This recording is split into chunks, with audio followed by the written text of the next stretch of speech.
continuing on with Robert A. Johnson's book, Inner Work. We're on the second part of the book, Active Imagination, going over that process, how it works. Step 2, which we're on right now, is the dialogue.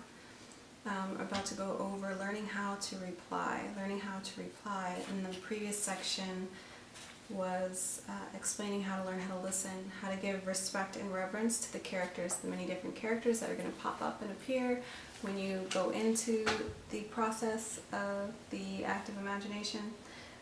Sharing space for them to express their thoughts and feelings, understanding that if they're present that they have a viewpoint and something that has been suppressed or submerged, and you need to give it space to voice that. So we went over learning to listen, and now this is going to go over learning to reply.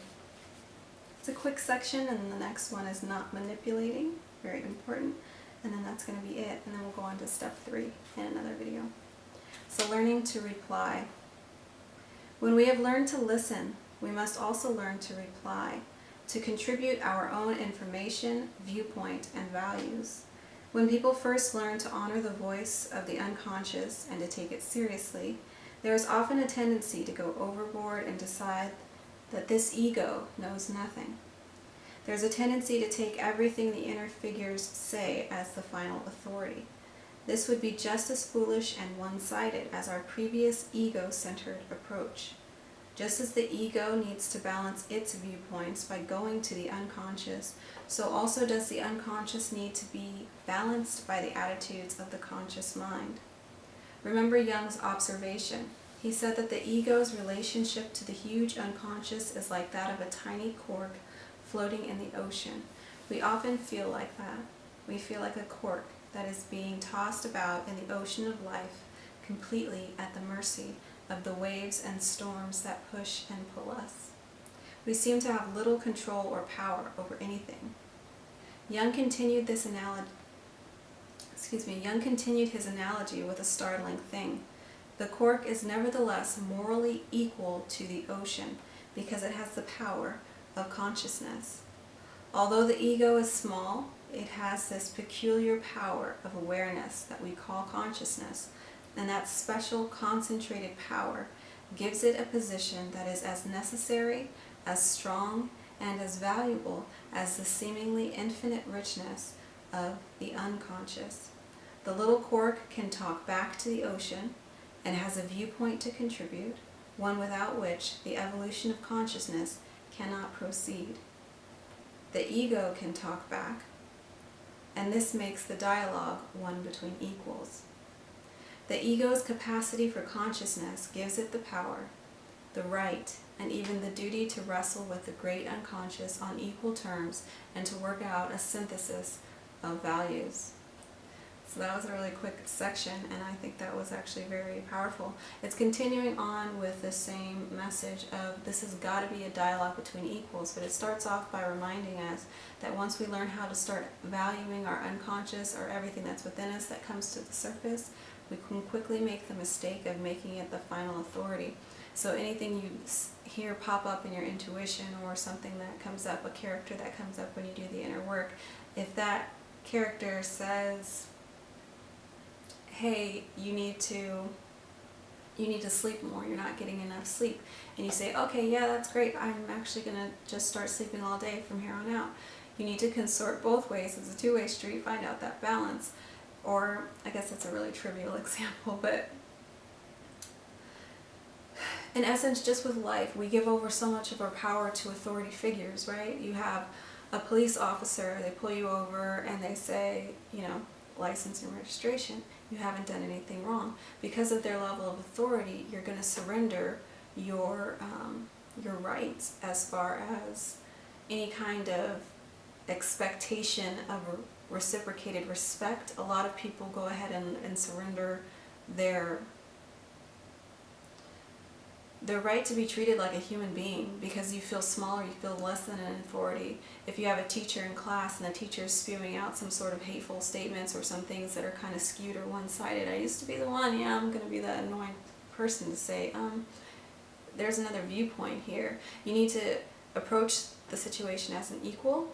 Do not stand under the unconscious realized that the ego, although it's been running the show for a while and it hadn't been checked, we're going to check it, but at the same time, don't dismiss it, because there's still value there. It's like the two need to connect. They don't need to talk at each other. It's a dialogue. Dialogue is the steps here we're learning, so it's a two-way street. It's an open communication. It's a flow. Okay, so the next section is called not manipulating. One of the most important laws of this second step in active imagination is that you never work with a prepared script.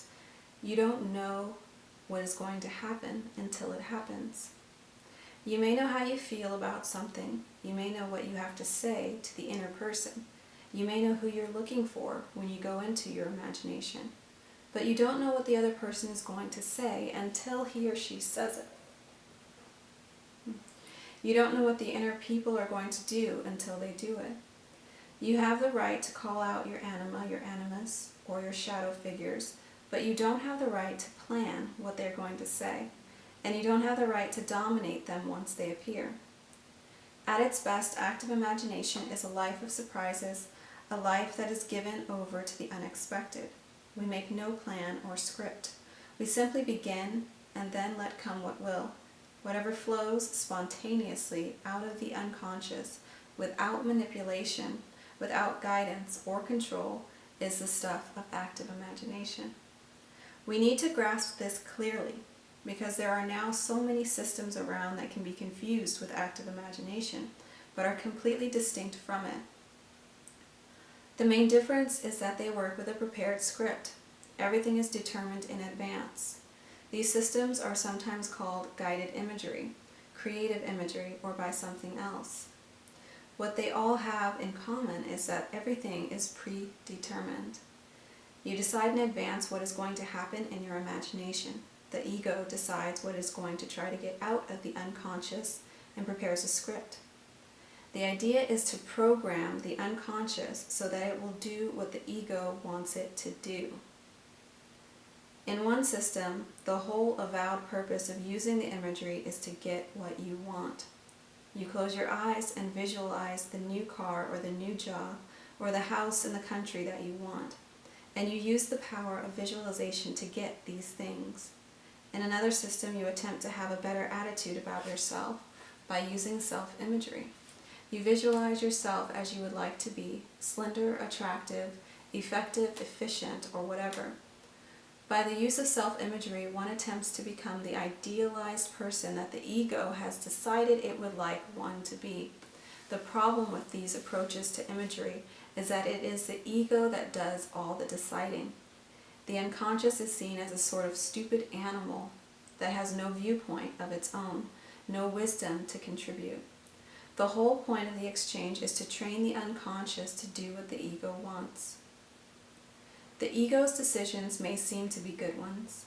The problem is that the unconscious is not consulted in making them.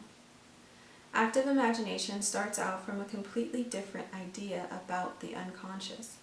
We affirm that the unconscious has its own wisdom, its own viewpoints, and that they are often as balanced, as realistic, as those of the ego mind. The purpose of active imagination is not to program the unconscious, but to listen to the unconscious. And if you do listen, the unconscious in turn will listen to you. If you have decided that you want to accomplish some big project, and you find that the unconscious is setting up resistance against it, you should not react by trying to program the unconscious to agree with your ideas. Instead, you should go to the unconscious and find the one who is causing the paralysis, the resistance, or the depression, and find out why. If you do this, you're often surprised to find out that the unconscious has very good reasons for disagreeing with your project or your goals. Perhaps you're about to go off on a big inflation or obsession, trying to achieve something that's actually impossible. Your unconscious is likely to resist and try to bring you to your senses so that you scale down your project or to something that is within your resources and capacities. I'll read that again. Your unconscious is likely to resist and try to bring you to your senses so that you scale down your project to something that is within your resources and capacities. Or your plans may mean doing permanent damage to your family life, your marriage, relationships, or friendships. The unconscious may send you physical symptoms, a feeling of depression or paralysis in order to prevent you from going off on a tangent that would destroy something vital in your life. Active imagination begins with the principle that you must respect the unconscious and realize that it has something valuable to contribute. Therefore, the dialogue must be one between two intelligent equals who respect each other. It can't be a case of one trying to program the other. Nothing in life should be a case of one trying to program the other. Nothing in life should be a conversation of feeling inferior or less than to something because you have something valuable to offer. You have a viewpoint. You have a different skill set. You have a different set of experiences and reality, not realities, but you know what I mean. You've got something to say. So don't ever hold back that something that you have to say because your mix is needed in the equation. Your different particular flavor is going to create whatever comes out. And if you sit back and hold back, a lot of times the people who talk the most in those group situations are the ones that really have the most programmed ideas. And so they tend to speak more loudly because they agree with each other. And then that one voice that has that alternative viewpoint or that little mix that's going to actually add value or create some disruption that kind of breaks the cycle of monotony and just kind of groupthink, which I was going to read an article about groupthink on the channel. I think I'll do it a little later. It's so valuable. That's the voice that's less likely to speak up, but that's changing. And so this is why both sides need to be treated as equals. Both sides have value, and it's all within you. So when you start to do this and work on your active imagination and do these dialogues, then you can show up in your outer world. And if you're the one that usually stays quiet, you're also programming yourself without doing it the manipulative way to realize that you have things within you that are valuable and that matter and that are worth being heard. Going back to this, it says, this is why in active imagination there's no script. You don't follow a planned course. You don't put words in the mouths of those you meet. You don't decide in advance what the goal is. You don't set up a purpose and then try to manipulate the unconscious into going along with it. Historically, there are some legitimate and fine uses that have been made of guided imagery. One example is the Greater Exercises of Saint Ignatius of Loyola. This is a series of meditations on the life of Christ that uses a prescribed guided visualization each day.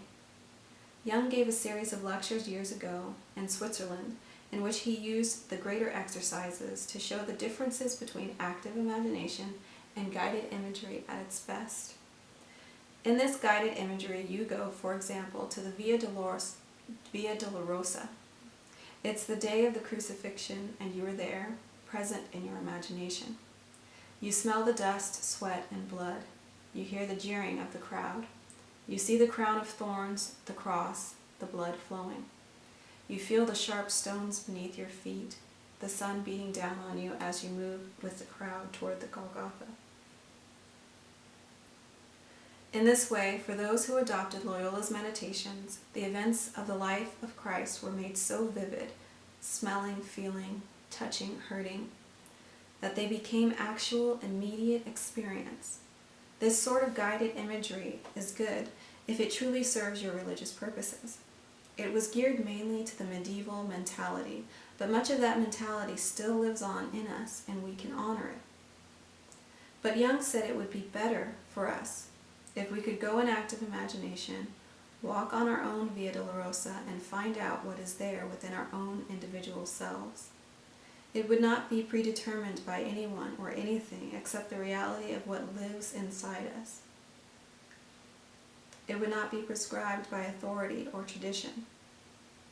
You might find yourself walking on the stones of an ancient way, as did Loyola, or you might find yourself walking the deck of a yacht.